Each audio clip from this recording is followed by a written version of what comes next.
안녕하세요. 외국인 운전면허 교실에 오신 여러분 만나서 반갑습니다.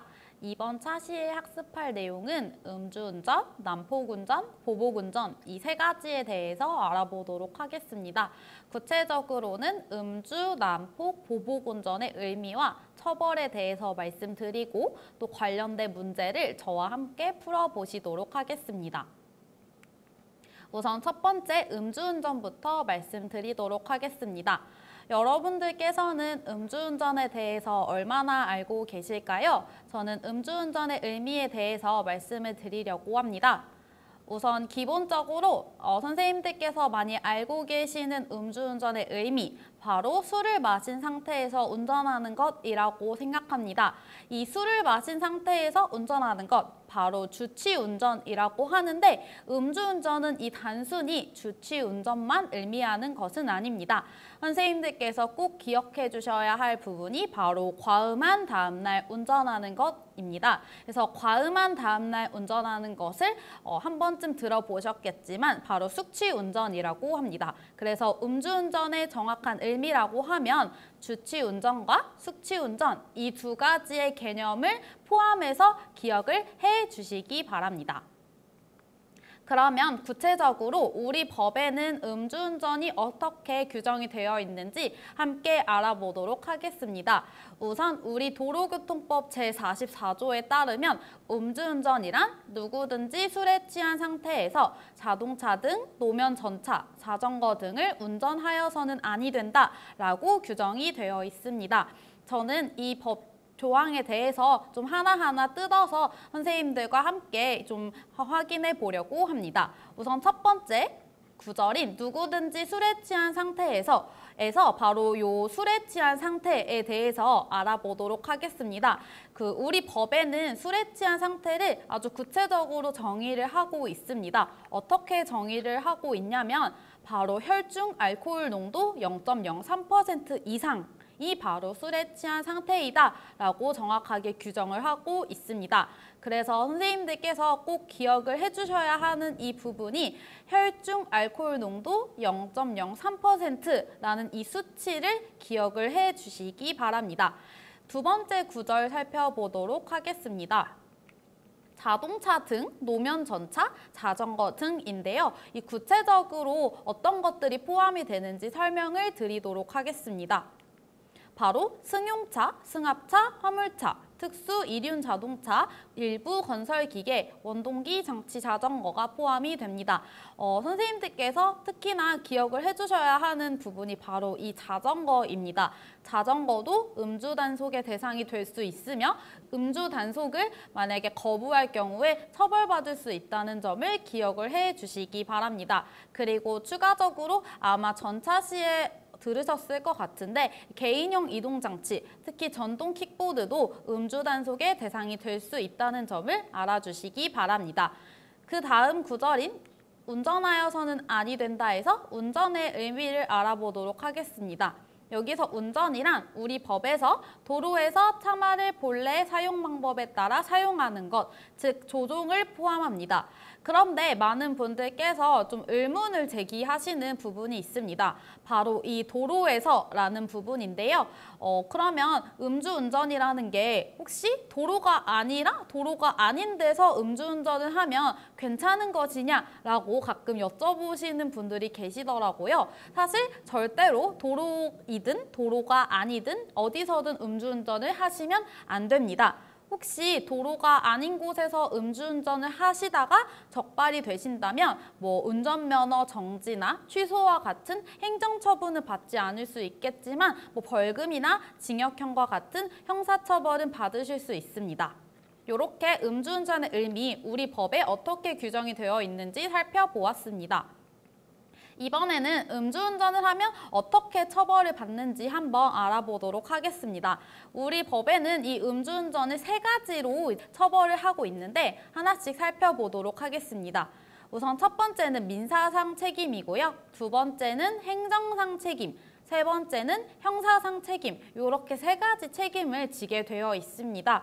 우선 첫 번째 민사상 책임의 경우는 다들 알고 계시겠지만 음주운전으로 인해서 사고를 낸 케이스에 피해자가 분명히 발생했을 것입니다. 그래서 이 피해자에 대한 손해배상을 하는 것이 바로 민사상 책임에 해당합니다.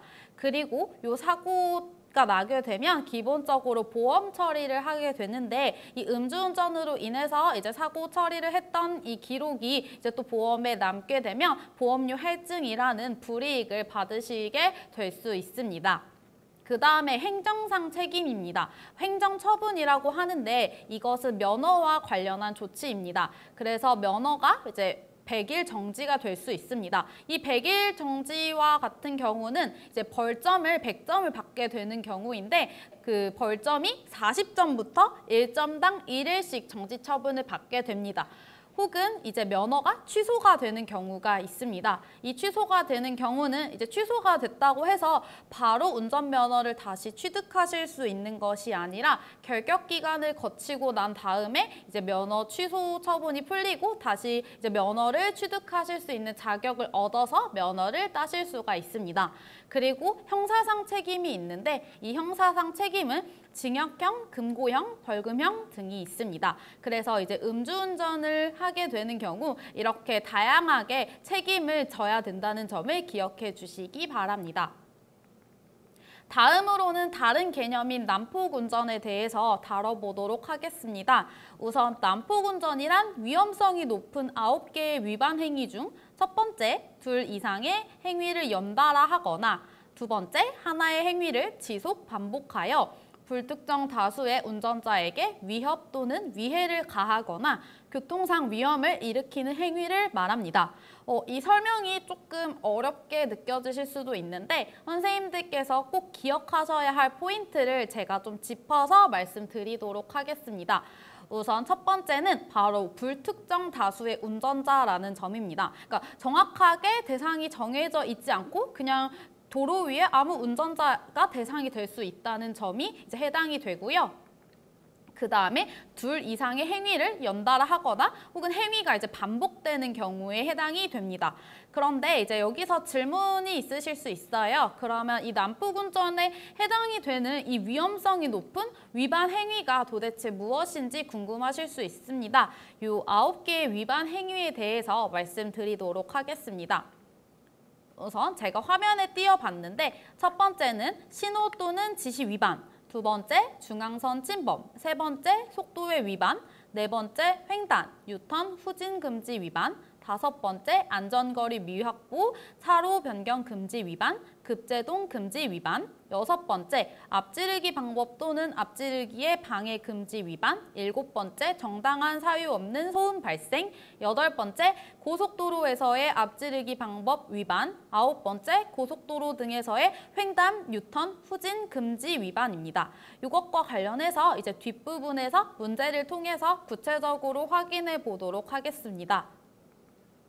그렇다면 이렇게 난폭운전을 저질렀을 때 어떻게 처벌을 받는지에 대해서 말씀을 드리도록 하겠습니다. 우선 화면에 노란 색깔 동그라미 3개를 띄워봤습니다. 이렇게 3가지 측면에서 처벌 처리를 이제 받게 됩니다. 우선 첫 번째 형사 입건의 경우 이제 1년 이하의 징역이나 500만 원 이하의 벌금형에 처해질 수 있습니다. 그래서 선생님들께서 꼭 기억을 해주셔야 되는 게 생각보다 문제에 이 형사 입건이 되었을 때 어느 정도의 얼마나 무겁게 이제 처벌을 받을 수 있는지도 문제에서 묻고 있기 때문에 꽤나 구체적으로 요거를 기억을 해주셔야 문제를 잘 푸실 수가 있습니다.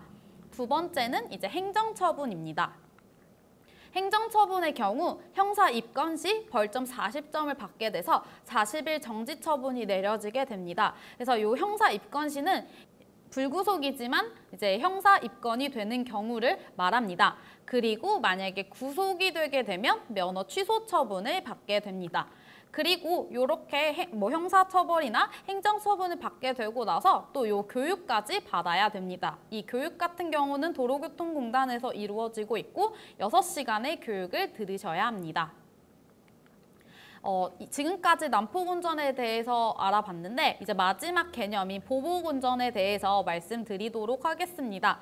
보복운전이란 도로 위에서 사소한 시비로 인해 위험한 물건인 자동차를 이용하여 상대방, 특정인에게 고의를 가지고 위해를 가하거나 공포심을 느끼게 한 행위로 단 1회의 행위만으로도 성립이 가능합니다.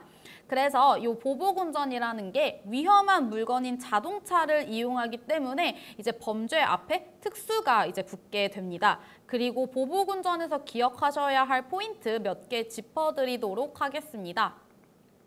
우선 상대방, 특정인이 있다라는 점입니다. 아까 난폭운전의 경우는 이제 도로 위에 불특정 다수를 대상으로 한 범죄인 것과 다르게 이제 보복운전 같은 경우는 정말 한 사람한테 마치 약간 보복성의 행위를 하는 그런 운전을 말하고요.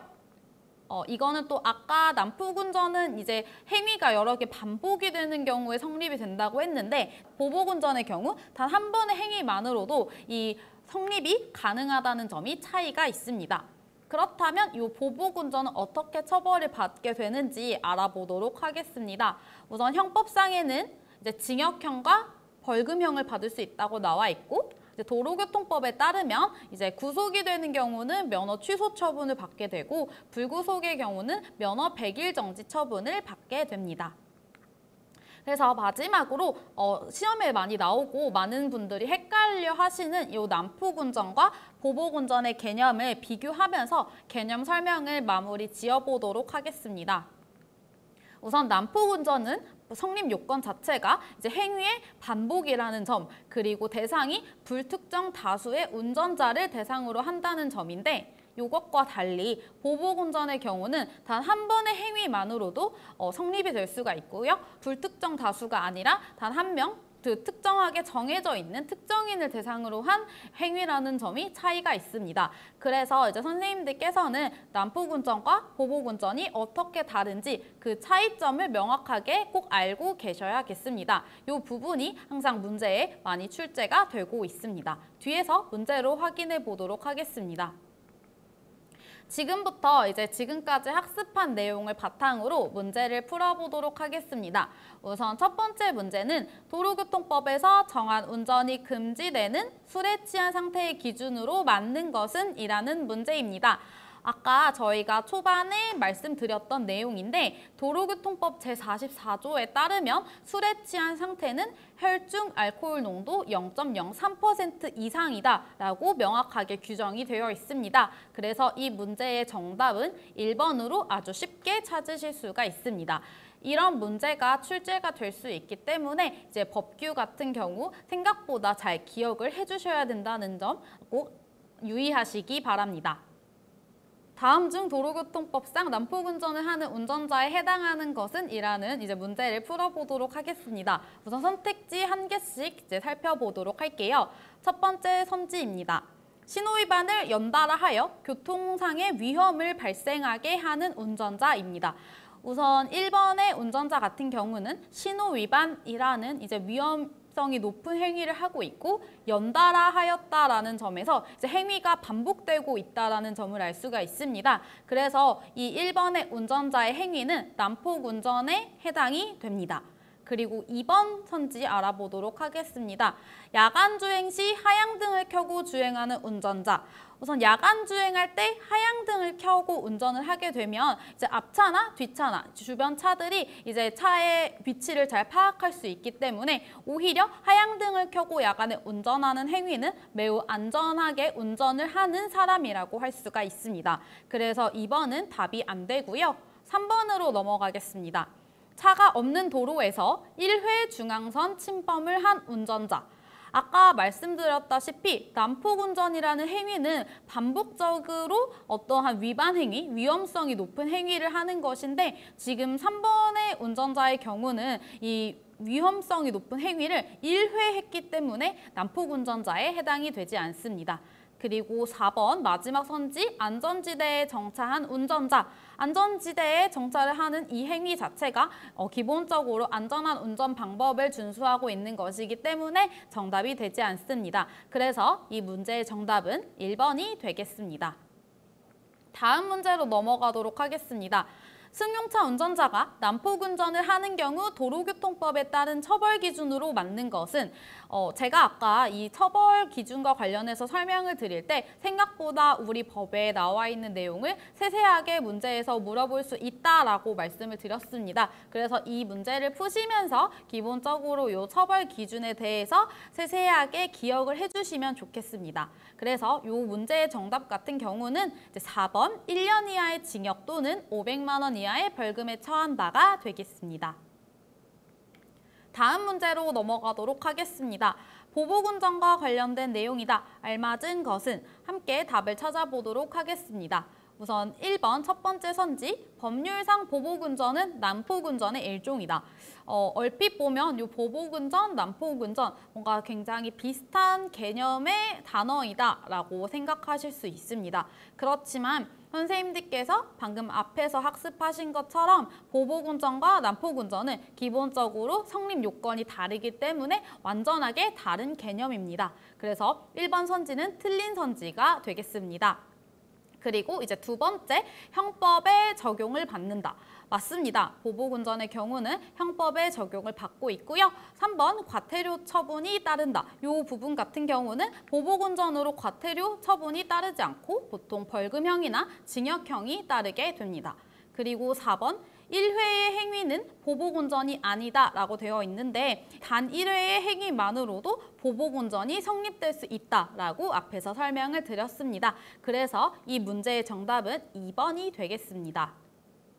다음 문제로 넘어가도록 하겠습니다. 보복운전으로 구속되었다. 운전면허 행정처분은 아까도 이제 말씀드렸다시피 이렇게 행정처분과 관련해서 정말 정확하게 어떻게 처벌을 받는지를 묻는 문제가 꽤 많이 나올 수 있다라고 말씀을 드렸습니다. 기본적으로 보복운전으로 구속이 되는 경우에 운전면허의 행정처분은 이제 면허 취소 처분이 되게 됩니다. 그래서 정답은 1번이 되고요. 그리고 혹시라도 구속이 안 되었지만 이제 형사 입건되는 경우는 면허 정지 100일 처분을 받게 됩니다. 다음 문제로 넘어가도록 하겠습니다. 이번 문제는 제가 앞에서 강조드렸던 이 난폭운전과 보복운전을 비교해 볼 수 있는 그런 문제입니다. 함께 한번 찾아보도록 하겠습니다. 우선 첫 번째 선지, 오토바이 운전자가 정당한 사유 없이 소음을 반복하여 불특정 다수에게 위협을 가하는 경우는 보복운전에 해당된다라고 되어 있는데 우선 이 오토바이 운전자가 불특정 다수에게 위협을 가했다라는 점에서 이 선지의 경우는 이제 보복이 아니라 난폭운전에 해당됩니다. 그래서 1번은 정답이 아니고요. 두 번째 선지로 넘어가도록 하겠습니다. 승용차 운전자가 중앙선 침범 및 속도 위반을 연달아 하여 불특정 다수에게 위해를 가하는 경우는 난폭운전에 해당된다. 요 운전자 같은 경우는 중앙선 침범 및 속도 위반이라는 위험성이 높은 행위를 했고 불특정 다수에게 했기 때문에 이 행위는 보복운전이 아니라 난폭운전에 해당이 되기 때문에 2번 선지는 맞는 선지가 되겠습니다. 그리고 3번 보시겠습니다. 대형 트럭 운전자가 고의적으로 특정 차량 앞으로 앞지르기 하여 급제동한 경우는 난폭운전에 해당된다라고 되어 있는데 이 대형 트럭 운전자가 특정 차량 앞으로 갔다는 점에서 이제 범죄의 대상이 특정하게 이제 정해져 있다라는 것을 확인할 수 있습니다. 그래서 요거는 난폭운전이 아니라 보복운전에 해당이 되겠습니다. 그리고 마지막 4번은 버스 운전자가 반복적으로 앞지르기 방법을 위반하여 교통상의 위험을 발생하게 한 경우는 보복운전에 해당된다라고 되어 있는데 이제 반복적인 행위로 인해서 교통상의 위험, 그러니까 불특정 다수를 위험하게 한 경우는 보복운전이 아니라 난폭운전에 해당이 되겠습니다. 그래서 정답은 2번이 되겠습니다. 이렇게 해서 이제 음주운전, 난폭운전, 보복운전에 대해서 학습을 하고 문제까지 모두 풀어봤습니다.